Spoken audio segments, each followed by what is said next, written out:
দর্শক, যুক্তরাষ্ট্রের মিশিগান থেকে আমি কামরুজ্জামান হেলাল আরটিভিতে আপনাদের সরাসরি স্বাগত জানাচ্ছি। আপনারা জানেন যে যুক্তরাষ্ট্রে আজ পালিত হচ্ছে ঈদুল আজহা।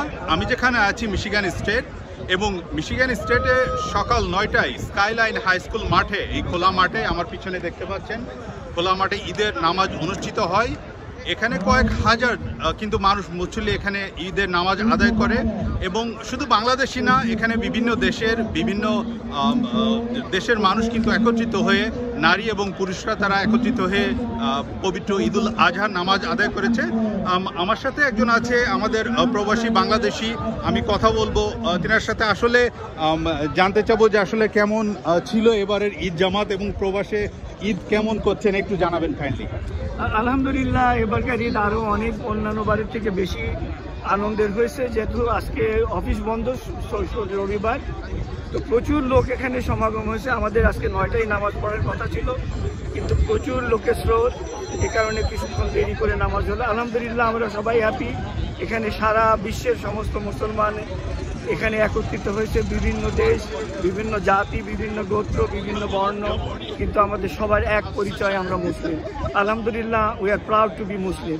এবং এখানে আমেরিকাতে আমরা অত্যন্ত স্বাধীনভাবেই আমাদের সমস্ত কাজকর্ম করতে পারছি, সেই জন্য আবারও শুকরিয়া জ্ঞাপন করছি।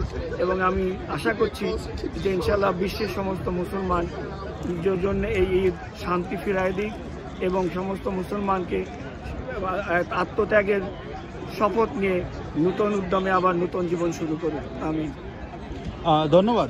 দর্শক, শুনছিলেন আপনারা যে ঈদের যে নামাজ এবং নির্দিষ্ট সময়ে ছিল, এবং সেখানেও কিন্তু নির্দিষ্ট সময় হয়নি, কারণ অনেক মানুষের সমাগম ছিল। এবং আমি একজনের সাথে এখানে যারা অর্গানাইজ করে এবং তাদেরই একজন কথা বলবো। আসলে how is everything was? Everything was great as usual. Every year we celebrate Eid. Today we had almost about 3,000 plus, and we still some few members are waiting. So it's going to be second prayer. It's going to be around after 5 minutes. So everything's good. It's great. People are enjoying it, having fun. Eid Mubarak. Thank you so much. তো দর্শক শুনছিলেন, এবং আমি যদি সব থেকে বলি যে এখানে যিনি ইমাম, যিনি নামাজ পড়িয়েছেন, আমি তার সাথে কথা বলবো। তো আমি বলতে চাই যে আসলে how is everything was? Too many people is waiting. I see that the traffic was bad, is like more than 3,000 people is here. So we are going to second Jamaat is there. So tell me about how was that? السلام عليكم ورحمة الله وبركاته. الحمد لله والصلاة والسلام على سيدنا رسول الله وبعد. يعني the Eid came this year with the grief we have in our hearts for our brothers and sisters in Palestine, that we are watching them, they are dying in front of our eyes, and we ask Allah subhanahu wa ta'ala to save their bloods, and may Allah subhanahu wa ta'ala accept the shuhada, the martyrs, and put them in al-Jannah. Allahumma amin ya rabbil alameen. Honestly, this Eid came to share the moment together. So as we share the land, as we share the sky, as we share the air, we have to share the moment, and we have to share the land.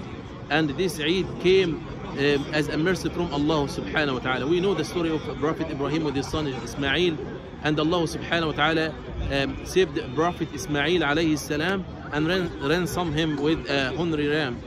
And this to feed millions of people, because we mimic the way of Ibrahim alayhi salam and his son Ismail. And that's why Allah subhanahu wa ta'ala made that as a mercy for us, to teach us to feed millions of people around the world, those who are less fortunate. May Allah subhanahu wa ta'ala accept from that. And also this a message of unity, because when people share, they care. And when they share their meat, that means they share their ties of they maintain the ties of kinship, and they share the ties and make strong bonds between the Muslim Ummah. May Allah subhanahu wa ta'ala accept it from all of us. The message that we are looking for and we are missing is unity. We have everything in our hands, in our capabilities, but we are not united. And Allah subhanahu wa ta'ala created us to be united, and He ordered us in the Quran. Allah said, وَاعْتَصِمُوا بِحَبْلِ اللَّهِ جَمِيعًا وَلَا تَفَرَّقُوا. Be together and stick, all of you, hold fast on the rope of Allah, and don't be divided. Thank you so much. তো এখানে ইমাম যিনি ছিলেন তিনি বলছিলেন, এবং কি message রয়েছে সকল বিশ্বের মুসলমানদের জন্য, কি মেসেজ আছে এখানে আমি জানতে চাই যে how was Eid? How is everything? Did you pray like first Jamaat and second Jamaat is going? How is the family and everything? Okay.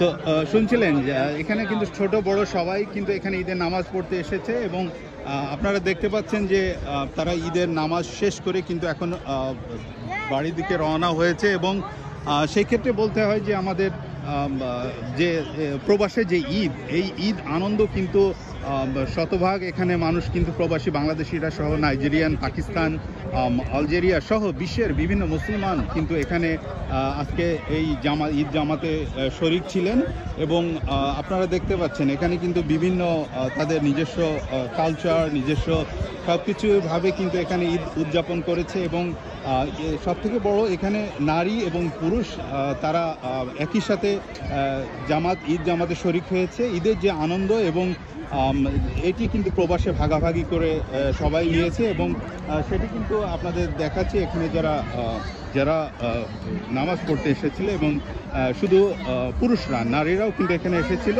এবং আমি যদি আপনাদেরকে একটু দেখাই সেক্ষেত্রে বলতে হয় যে প্রবাসে ঈদ আনন্দ আসলে এমনই হয় এবং প্রবাসের যে ঈদ, এটি কিন্তু প্রবাসে যারা থাকে তারা বুঝে আসলে বাংলাদেশের যে আত্মীয় স্বজন এবং সব কিছুর সামাজিকতা সব কিছু ত্যাগ করে প্রবাসে ঈদ করা লাগে।